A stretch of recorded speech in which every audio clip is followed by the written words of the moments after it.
Hello! In this simulation, we're going to use Fleming's right-hand rule. Here, you can see the equipment set up in the same way as before. In the left-hand diagram, drag the wire up through the magnetic field while you look at the induced electromotive force indicator below the diagram. Let's move it. Which way does the indicator deflect? It deflects to the left. Now let's move the wire down through the magnetic field. Which way does the indicator deflect? This time it deflects to the right.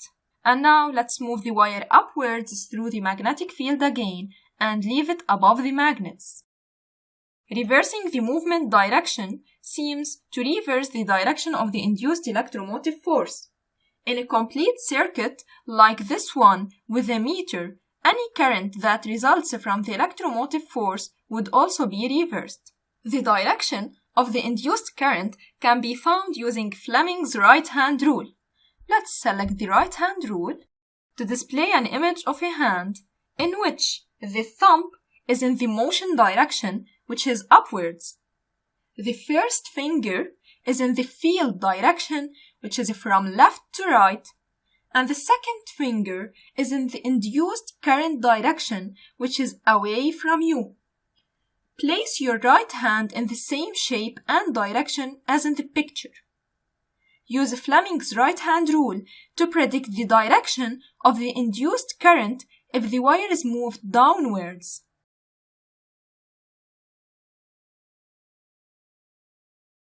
Well, let's move the wire down and see if the hand diagram agrees with the position of your hand. Let's move the wire up and down again while observing the hand position and the deflection of the electromotive force indicator. The hand diagram will only apply to the last movement made. Well, let's select south-north to reverse the magnetic field direction. Use Fleming's right-hand rule to predict the direction of any induced current before you move the wire up or down. Now let's move the wire to check if the new hand diagram agrees with your prediction. So if we move the wire downwards,